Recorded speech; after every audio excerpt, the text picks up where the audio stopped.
1944, Peenemünde, Germany, Baltic coast.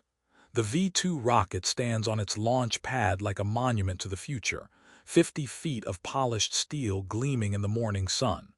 Engineers in white coats move around its base, checking fuel lines, testing circuits, preparing for another test launch. The rocket represents everything the Third Reich believes about itself: technological superiority, scientific achievement, the triumph of German engineering over the crude industrial mass of its enemies. Dr. Wernher von Braun watches from the observation bunker, his young face confident, his mind already calculating trajectories that will carry these weapons to London, to Antwerp, to targets hundreds of miles away. The rocket is a terror weapon, yes, but it is also proof of concept, evidence that Germany possesses technology the Allies cannot match. Around him, officers and scientists share his confidence. They have been told that Germany is developing weapons that will change the course of the war, that the setbacks on the Eastern Front and in France are temporary, that new technology will deliver the victory that conventional forces have failed to secure. The rocket ignites. Flame pours from its base, white-hot and roaring. It lifts slowly, gathering speed, climbing into the blue sky, leaving a trail of vapor that marks its ascent. The engineers cheer. Von Braun smiles. Another successful test. Another step toward deployment. Another weapon in Germany's arsenal. What none of them know, what none of them can know, is that 400 miles away in a mansion outside London, a team of scientists and mathematicians have already calculated the rocket's future. They have predicted its trajectory, estimated its payload, assessed its accuracy, and concluded that it will not matter. They have run the numbers, analyzed the resources required to build and launch V-2s at scale, compared that investment to the damage those weapons can inflict, and determined that every rocket Germany launches represents a victory for the Allies. They have not informed the British public of this conclusion. They have not told the newspapers or the politicians. They have simply filed their reports and continued their work, the quiet work of analysis and calculation that has become the most powerful weapon of the war. This is the secret war, the war of mathematics and probability, the war of operations research and statistical analysis. The war Germany never knew it was losing because it never understood it was being fought. When history remembers the Second World War, it remembers armies and navies and air forces. It remembers D-Day and Stalingrad and Midway. It remembers tanks and battleships and bombers. It remembers generals and admirals, Churchill and Roosevelt and Hitler and Stalin. What it rarely remembers is the small groups of academics and scientists who sat in offices far from the front lines and waged a different kind of warfare, a warfare of numbers and systems, a warfare that killed no one directly but saved hundreds of thousands of lives and won battles before they were fought. This is the story of that war, the invisible war, the war of operations research. Operations research, the systematic application of mathematical and scientific methods to military problems, barely existed at the start of World War II. It emerged from necessity, from the recognition that modern warfare had become too complex for intuition and experience alone to master. When Britain stood alone against Germany in 1940, facing nightly air raids and the threat of invasion, military commanders found themselves overwhelmed by questions they could not answer through traditional means. How many searchlights should defend London? How should they be positioned? What percentage of enemy bombers needed to be shot down to make the raids unsustainable? How should convoys be organized to minimize losses to U-boats? These questions required more than courage or tactical genius. They required mathematics. The British government began recruiting scientists to study these problems. Physicists, mathematicians, biologists, chemists, anyone with training in quantitative analysis was invited to apply their skills to military challenges. They were given access to operational data, allowed to observe missions, encouraged to ask questions that military men had never thought to ask. And they discovered something remarkable. Many of the ways the military operated were demonstrably suboptimal, based on tradition or assumption rather than evidence, and could be dramatically improved through systematic analysis. One of the earliest successes came in the battle against German bombers over Britain. The RAF had been using searchlights to illuminate enemy aircraft for anti-aircraft guns, but the guns were shooting down very few bombers. Professor Patrick Blackett, a physicist who would later win the Nobel Prize, was asked to study the problem. He collected data on thousands of engagements, analyzed the relationship between illumination time and hit probability, and reached a startling conclusion. The searchlights were too bright. When multiple searchlights converged on a single bomber, they created glare that made accurate aiming impossible. Blackett recommended reducing the number of searchlights per target and spacing them more widely. The military implemented his recommendations. Shoot-down rates doubled almost immediately. Thousands of British lives were saved because a physicist had applied statistical analysis to a tactical problem. This was revolutionary. This was warfare reimagined not as art but as science, not as heroism but as optimization. And Britain, fighting for its survival, embraced it with an urgency that would give it an enormous advantage over its enemies. The Germans, by contrast, never understood what they were facing. German military culture emphasized individual brilliance, tactical excellence, the decisive stroke. German officers were trained to think operationally, to maneuver forces with skill and aggression, to achieve victory through superior execution. This had served them well in Poland, in France, in the early campaigns in Russia. But it was fundamentally unsuited to the kind of war they were now fighting, a war of resources and production, a war where small improvements in efficiency compounded over millions of operations, a war where mathematical optimization mattered more than tactical genius. Germany had excellent scientists. It had Nobel laureates, world-class physicists, brilliant engineers, but it never organized them into systematic teams to analyze military operations.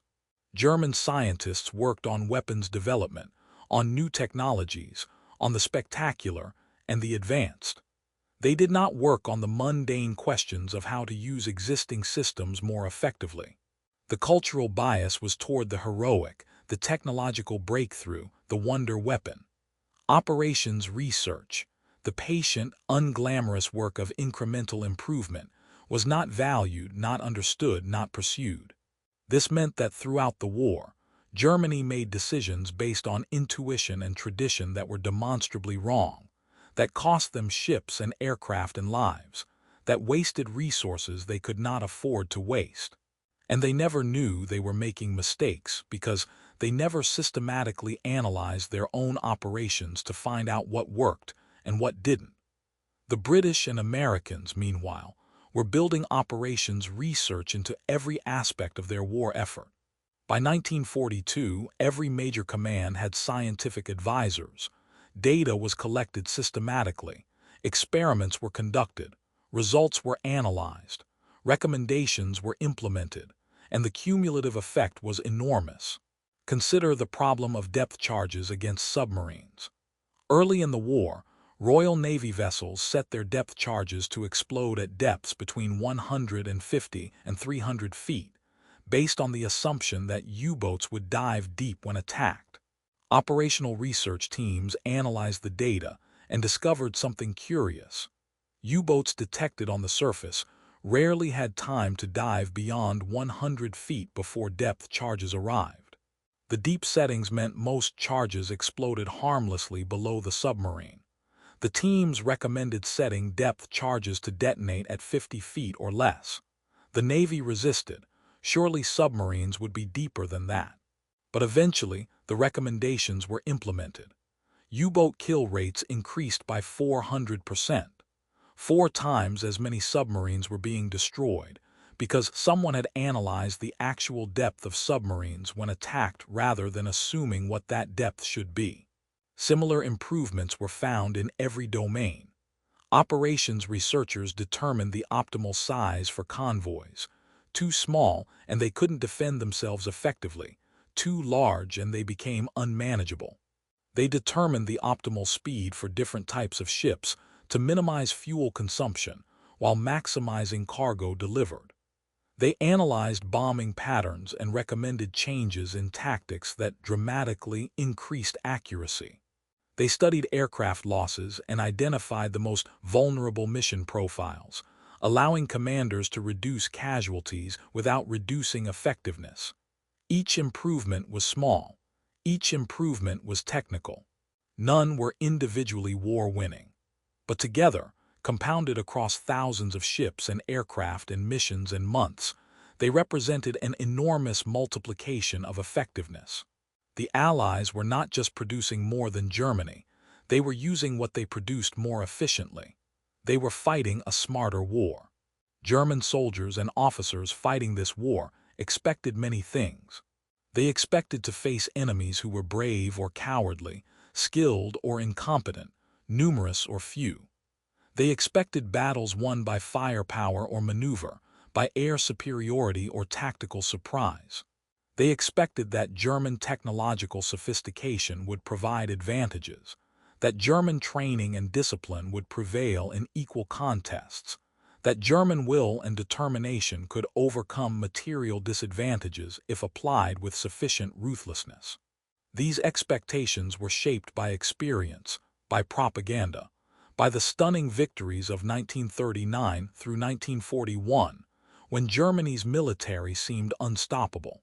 What they experienced instead was something they could not quite identify, a sense that the enemy was always slightly better prepared than anticipated, that Allied responses were somehow calibrated more precisely than random chance should allow, that German advantages were eroding in ways that could not be explained by simple superiority in numbers. A U-boat commander would position his submarine perfectly for an attack, only to find that the convoy had been rerouted overnight. A bomber pilot would strike at what intelligence said was a critical target only to discover the Allies had already moved their operations elsewhere. An artillery battery would shell Allied positions based on sound tactical reasoning, only to receive counter-battery fire of such accuracy and speed that it seemed the enemy had been waiting for them to reveal their position. These experiences were frustrating, demoralizing, but not explicable within the framework German officers used to understand warfare. They attributed them to bad luck, to Allied numerical superiority, to the growing incompetence of their own intelligence services as the war dragged on. They did not understand that they were facing an enemy who was systematically measuring, analyzing, and optimizing every aspect of the war effort. An enemy who was treating warfare as an engineering problem to be solved rather than a contest of wills to be won through superiority of spirit. The contrast was nowhere more evident than in the air war over Europe. German air defenses were formidable, manned by skilled crews, equipped with excellent aircraft and radar. Yet Allied bombers continued to get through in numbers sufficient to destroy German cities and industries. German commanders could not understand why. They did not know that Allied operations research teams had analyzed every aspect of bombing missions, identifying the tactics and formations and approach routes that minimized losses. They did not know that British scientists had studied German radar systems captured from shot-down aircraft and developed jamming techniques, specifically calibrated to render them ineffective at critical moments. They did not know that American statisticians had analyzed which aircraft were being shot down and recommended changes to formations and flight profiles that reduced casualty rates by 20% without any change in equipment.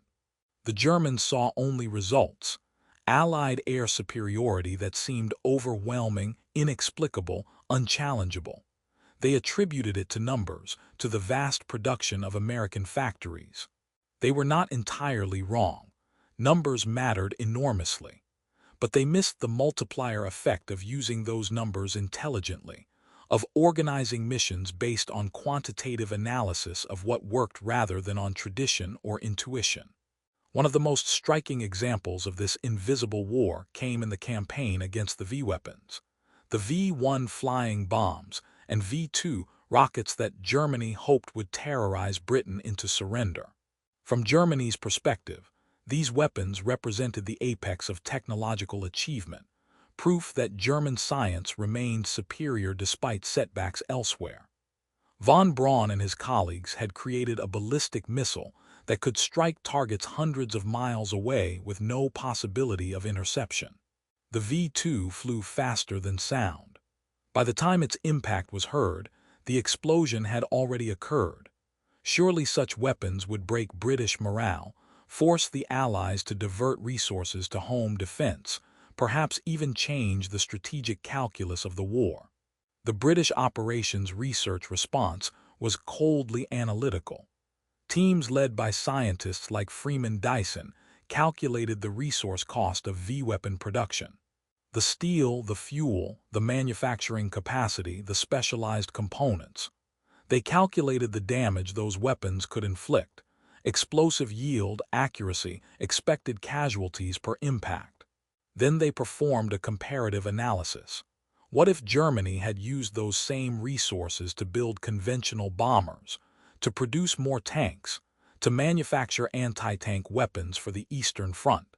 The conclusion was unambiguous. The V-weapons were a strategic gift to the Allies. Every ton of steel and every liter of fuel and every skilled worker assigned to V-weapon production was a resource not available for more effective weapons systems. A V-2 rocket required approximately 13 tons of scarce materials and thousands of man-hours to construct. It could deliver a 1-ton warhead to a target with an accuracy measured in miles, not feet.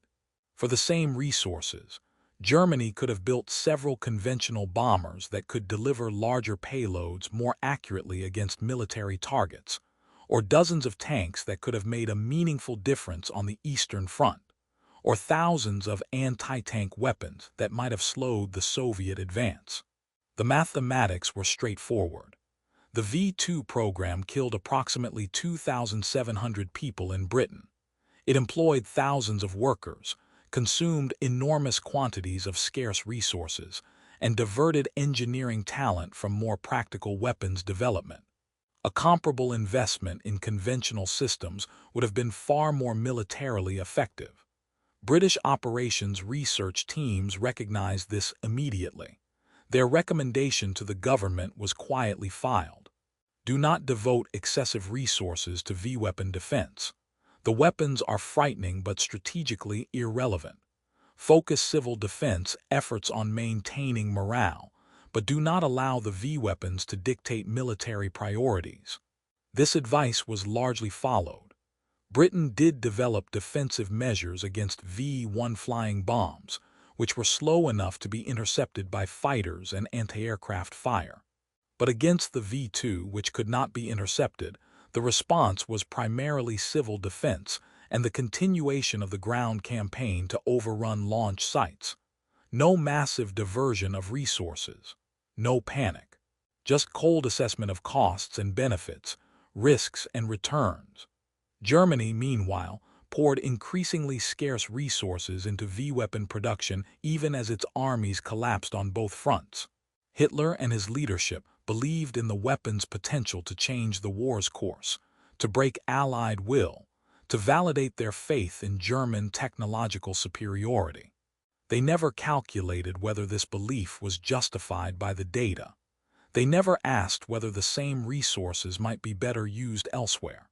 They operated on intuition, on hope, on ideological commitment to the idea that wonder weapons would deliver victory that conventional forces had failed to achieve. This was the invisible defeat, not a lost battle or a failed campaign, but a systematic failure to optimize the use of limited resources against an enemy who was optimizing constantly, ruthlessly, mathematically. The symbolic object that represents this invisible war is not dramatic or martial. It is the slide rule, that simple calculating device that every engineer and scientist carried, that allowed rapid computation of logarithms and trigonometric functions. That was the essential tool of quantitative analysis in an era before electronic computers. In the hands of Allied operations researchers, the slide rule became a weapon more powerful than many guns, a tool that allowed the systematic optimization of military operations at a scale never before attempted. British and American scientists carried their slide rules to airfields and naval bases, to command posts and intelligence centers. They collected data, performed calculations, derived recommendations. They computed optimal convoy sizes and aircraft formations. They calculated bomb ballistics and fuel consumption rates. They analyzed casualty patterns and equipment reliability. And their calculations, aggregated across thousands of operations, saved lives and won battles that would otherwise have been lost or far more costly. The Germans had slide rules too, of course. Their engineers used them to design excellent aircraft and tanks and rockets. But they did not use them to analyze whether those designs were the best allocation of resources, whether the tactics for employing those weapons were optimal, whether the strategic decisions being made were justified by quantitative analysis of alternatives. German military culture did not value that kind of systematic analysis. It valued boldness, initiative, the decisive stroke. These virtues had served Germany well in short wars of maneuver. They were insufficient in a long war of attrition against enemies who were optimizing every variable they could measure. The slide rule represented a different philosophy of warfare, one that recognized that modern combat was too complex for genius alone to master, that systematic measurement and analysis could reveal opportunities invisible to intuition, that small improvements compounded over millions of iterations could be decisive. It was the philosophy of the engineer, not the warrior. And in the Second World War, the engineers defeated the warriors. By 1945, the cumulative effect of the invisible war was evident in every theater of operations. Allied aircraft flew missions planned by operations researchers who had calculated optimal altitudes, routes, and formations. Allied ships sailed in convoys whose size and composition had been determined by mathematical analysis. Allied logistics moved supplies according to schedules optimized for efficiency.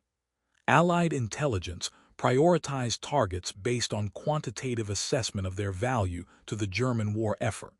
None of these advantages were individually decisive, but together they represented a multiplication of effectiveness that Germany could not match.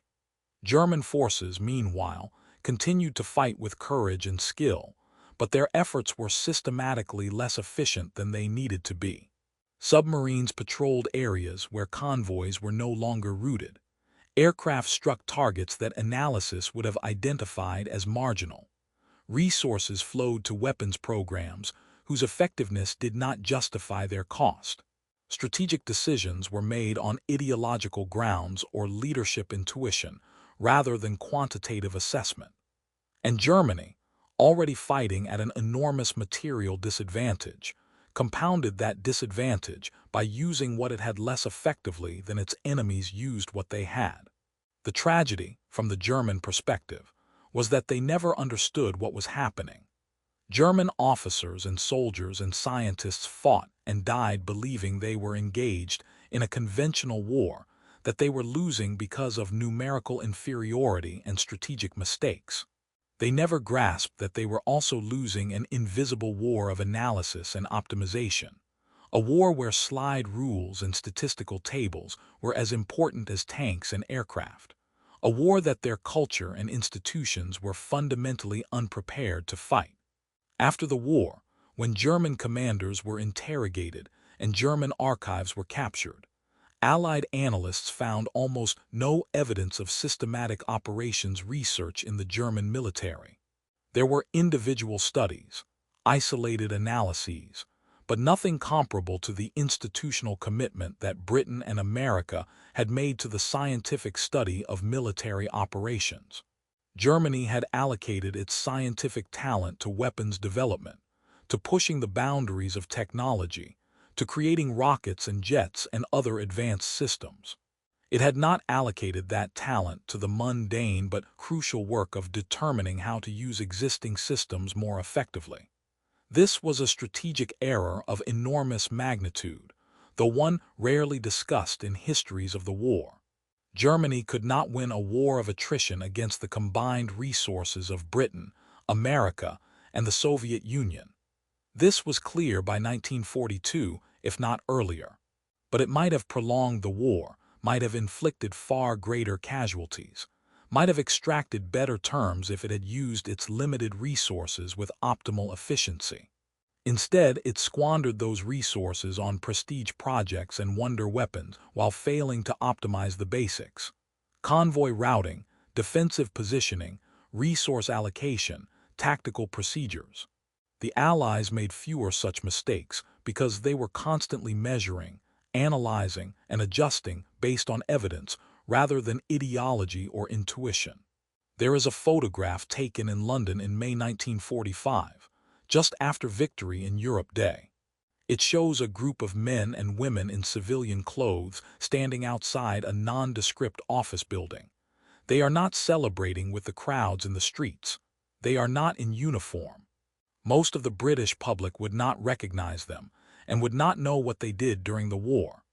These are the operations researchers, the statisticians and mathematicians and scientists who waged the invisible war. In the photograph, they look tired but satisfied, as if they understand something important that most people do not yet grasp. What they understand is that they have participated in a revolution in warfare, that they have demonstrated the power of systematic quantitative analysis applied to military problems, that they have shown that wars are not won only by courage and firepower, but also by measurement and optimization.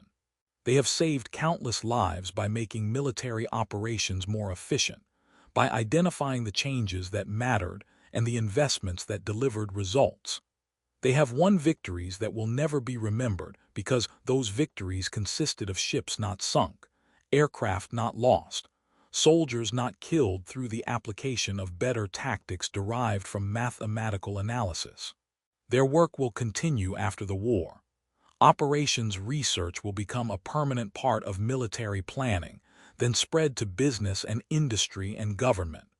The methods they developed, statistical analysis, optimization theory, systems thinking, will transform how organizations make decisions. But few will remember that these methods were forged in the desperate circumstances of 1940, when Britain stood alone and survival required every possible advantage. When scientists who had been studying cosmic rays or quantum mechanics were asked to apply their skills to helping shoot down bombers and sink submarines. The Germans never developed equivalent capabilities because their culture and institutions did not value that kind of analysis. German military tradition emphasized the operational art, the brilliant maneuver, the decisive battle. It did not emphasize measurement and optimization. And so Germany fought the Second World War the way it had fought previous wars, with courage and skill and tactical excellence, never realizing that the nature of warfare had changed, that in modern industrial conflict, systematic analysis could be as important as battlefield heroism. This was the secret war Germany never knew it was losing. Not a war of territories captured or divisions destroyed, but a war of mathematics against intuition, of systematic optimization against traditional practice, of the slide rule against the sword. The Germans saw the results, defeats that seemed to come from overwhelming Allied numbers and resources.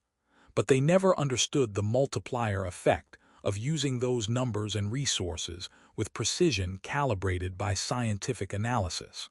In the end, the invisible war revealed a profound truth about modern conflict, that in wars between industrial societies, victory belongs not only to the brave but to the efficient, not only to the strong but to the smart, not only to those who fight hardest but to those who fight most intelligently. The Second World War was decided by many factors: production capacity, alliance politics, strategic geography, leadership decisions, battlefield courage.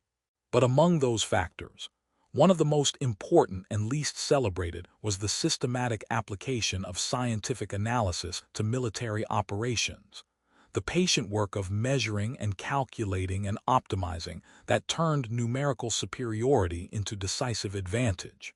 Germany never understood this. Germany fought the war it expected to fight, the war its culture and traditions had prepared it to fight, a war of operational brilliance and technological innovation. It fought that war extremely well.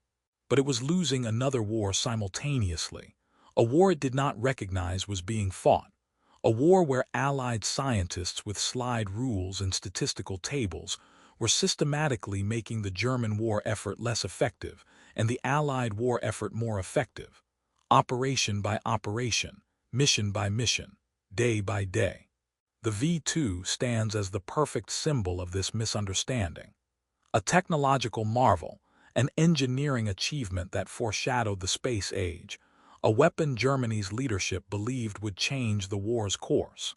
And yet, from a purely rational analysis of costs and benefits, a mistake, a misallocation of resources that helped the Allies more than it hurt them. The British operations researchers who calculated this saw the V2 for what it was. Not a superweapon, but a symptom of strategic dysfunction, evidence that Germany's decision-making process was fundamentally flawed, that it was making choices based on hope and ideology rather than rigorous analysis of alternatives.